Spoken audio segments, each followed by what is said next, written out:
ভাই কি বাস বা অটোর জন্য দাঁড়িয়ে আছো? বাস বা অটোর জন্য? বাসে উঠবে বা অটোয় উঠবে? কোথায় যাবে? গোলপার্ক। আমার সাথে আসবে, আমি রোজ এইভাবেই লোকজনকে নিয়ে যাই, ফ্রিতে, টাকা নিই না। আচ্ছা, থ্যাংক ইউ। ভাই সকাল সকাল কোনো কাজ শুরু করার মজাই আলাদা, আর তার উপর যদি রাস্তা এরকম হয় না। তবে অফিস যেতে সকাল সকাল কারোরই ভালো লাগে না, আমারও ভালো লাগছে না। আমার লাগছে কিন্তু অন্য কারণে। কারণ তোমরা জানোই যে আমি অফিস যাওয়ার সময় লোকজনকে ফ্রিতে রাইড দিই, মানে ফ্রিতে পৌঁছে দিই।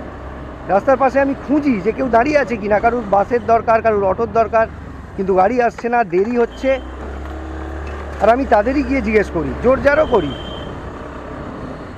কেউ যদি তার মধ্যে আমাকে বিশ্বাস করে, ভরসা করে, দেখে যা ভাই আমার গাড়িতে উঠে আসে, তাহলে আমি যথাসম্ভব তাকে পৌঁছে দিই।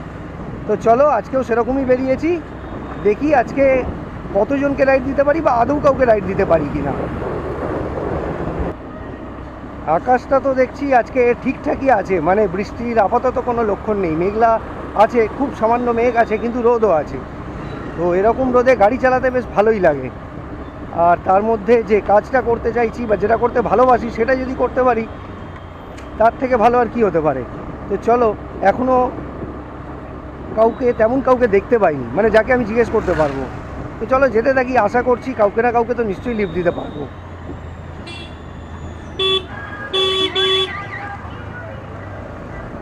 বেশ কিছুদিন ধরে দেখছি যে তোমরা আমার ভিডিও যেভাবে আগে দেখতে, এখন ঠিক সেভাবে দেখছো না। আমি ঠিক কারণটা বুঝতে পারছি না। মাঝে মাঝে মনে হচ্ছে যে ভালো কাজ করার চেষ্টা করছি বলেই কি লোকের ভালো লাগছে না।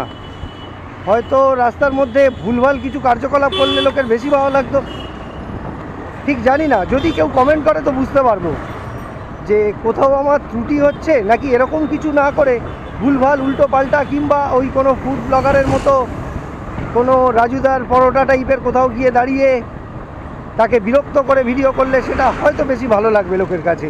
তো যাই হোক, আমি তো আমার মতো যেটা করছি সেটাই করে যাব, কারণ এটা আমার করতে ভালো লাগে, কাউকে হেল্প করতে ভালো লাগে।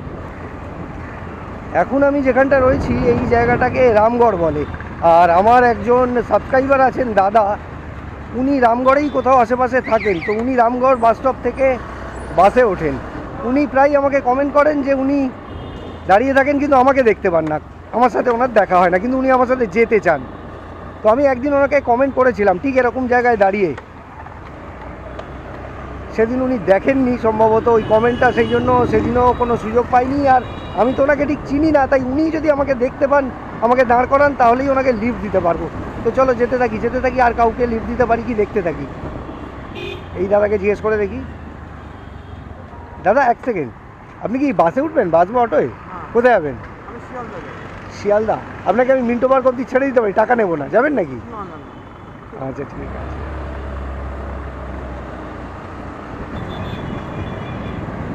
ভাই বুঝতে পারি না, মানে লোকজন কবে রেডি হবে এরকম ফ্রি রাইড নেওয়ার জন্য। আমি তো রাইড দিতে পুরো রেডি হয়ে বেরিয়েছি, কারণ এক্সট্রা হেলমেট আছে, আর ফুট রেস্ট দুটো খুলেও রেখেছি, যাতে কেউ উঠলে একবারে বসে পড়তে পারে আর পা রাখার জায়গাও পেয়ে যায়। মানে আমি আমার দিক থেকে পুরো রেডি আর কি, কিন্তু যাওয়ার লোক রেডি নেই। চলো এই সিগন্যালটাও খোলা আছে, এটাকেও আগে পার করে যাই, তারপর দেখা যাবে। দাঁড়া দাঁড়া ভাই দাঁড়া। হ্যাঁ, এখানে কয়েকজন দাঁড়িয়ে আছে, একবার জিজ্ঞেস করে দেখবো, চেষ্টা করে দেখবো। দাঁড়াবো। দাদা কোথায় যাবেন? বাসের জন্য দাঁড়িয়ে আছেন কি? কোথায় যাবেন? হ্যাঁ, রেড ইস্টার্ন। আমি কিছুটা আপনাকে পৌঁছে দিতে পারি, টাকা নেবো না, যাবেন নাকি? হ্যাঁ, বাসেই যাবে? আচ্ছা ঠিক আছে। দাদা কি বাসের জন্য দাঁড়িয়ে আছেন? এই ভাইকে একবার জিজ্ঞেস করি। ভাই কি বাস বা অটোর জন্য দাঁড়িয়ে আছো? বাস বা অটোর জন্য? বাসে উঠবে বা অটোয় উঠবে? কোথায় যাবে? গোলপার্ক। আমার সাথে আসবে, আমি রোজ এইভাবেই লোকজনকে নিয়ে যাই, ফ্রিতে, টাকা নিই না। আচ্ছা থ্যাংক ইউ।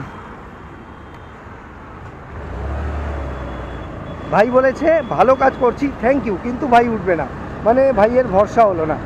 চলো দেখি অন্য কোনো ভাই ভরসা করে কিনা। এখানে একজন দাদা দাঁড়িয়ে আছেন। দাদা কি বাসের জন্য দাঁড়িয়ে আছেন? বাসে উঠবেন? বাসে উঠবেন? কোথায় যাবেন? বেগবাগান। আমি আপনাকে নিয়ে যেতে পারি, টাকা নেবো না, যাবেন নাকি? আমি আপনাকে নিয়ে যেতে পারি, টাকা নেবো না, যাবেন নাকি আমার সাথে? টাকা দিতে হবে না? না, কেন? আমার এরকম ভালো লাগে, আমি রোজ করি। আমি আপনাকে অ্যাটলিস্ট আপনি কোথা দিয়ে যান? আমি আপনাকে এই যে শিবজ রোডের মুখে। কাছে নাম কোথায়? Double AI. Double AI? ঠিক বুঝলাম না। বালিগঞ্জ সার্কুলার রোডটা আছে না, হ্যাঁ ওইখানে নাম।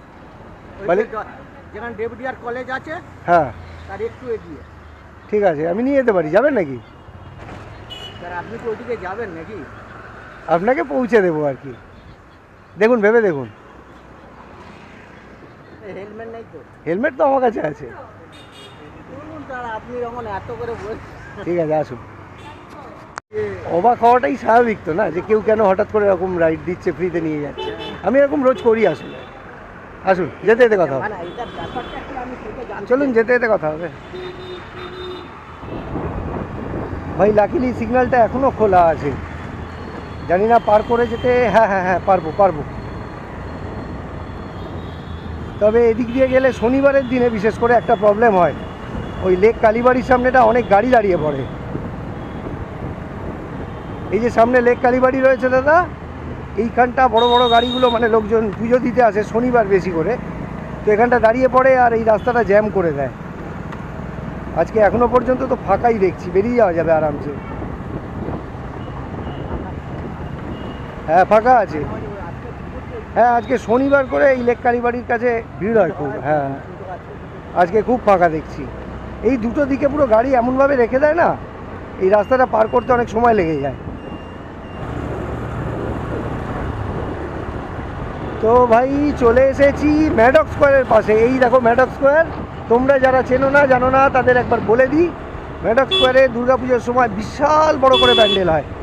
প্যান্ডেলটা আমার তো খুব একটা সুন্দর লাগে না, কিন্তু বিশাল বড় করে করা হয় যাতে লোকজন এসে এই মাঠে বসে আড্ডা দিতে পারে। তো এটা ইয়াং জেনারেশনদের জন্য পুজোর সময়, দুর্গাপুজোর সময় একটা ভালো ডেস্টিনেশন হয়। যারা কলকাতায় থাকে তারা জানে, তারা আসে এখানে বসে থাকে সন্ধ্যের সময়, সন্ধ্যে থেকে রাত পর্যন্ত কাটিয়ে দেয় একই জায়গায় বসে বসে। তো যাই হোক, কী মারালাম,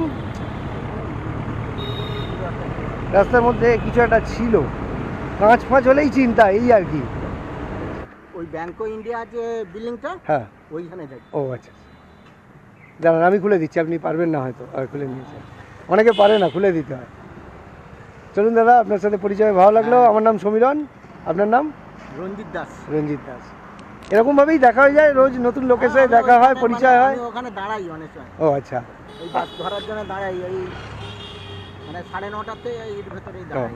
রোজ একজন করে নতুন লোকজনের সাথে দেখা হয়, পরিচয় হয়, কথা বলতে বলতে আসি, মজা লাগে। চলুন, আবার হয়তো কখনো দেখা হয়ে যাবে এরকমভাবেই। আসলাম দাদা, থ্যাংক ইউ, টাটা। চলো, দাদাকে নামিয়ে দিলাম। দাদাকে তুলতেও আমার খুব একটা বেগ পেতে হয়নি, মানে দাদা খুব সহজেই রাজি হয়ে গেছিলো। শুধু দাদা যে জিনিসটা করলো আমি ভালো করে খেয়াল করলাম, ভালো করে শুনলো, ভালো করে বুঝলো, তারপর বিশ্বাস করলো। অনেকে কী করে, একবার শুনেই একটা ডিসিশন নিয়ে নেয় যে না এরকমভাবে যাওয়া যাবে না, আর সেই নাকে কখনো হ্যাঁ করা যায় না। চলো, আজকের মতো আমার ফ্রি রাইড জার্নি, আমার ব্লগ শেষ। একজন দাদাকেই আজকে লিফট দিতে পেরেছি, যাই হোক একজনকে দেওয়াটাও কম না। তো এবার আমি অফিসে ঢুকে যাব। তার আগে বলে রাখি যে আমার ভিডিও, আমার চেষ্টা যদি তোমাদের ভালো লাগে তাহলে আমার চ্যানেলটাকে সাবস্ক্রাইব আর আমার ভিডিওটাকে লাইক আর শেয়ার করে দিও। চলো, হয়তো কালকে হয়তো পরশু আবার এরকমই কোনো ভিডিওতে দেখা হবে, কথা হবে। ভালো থেকো, টাটা।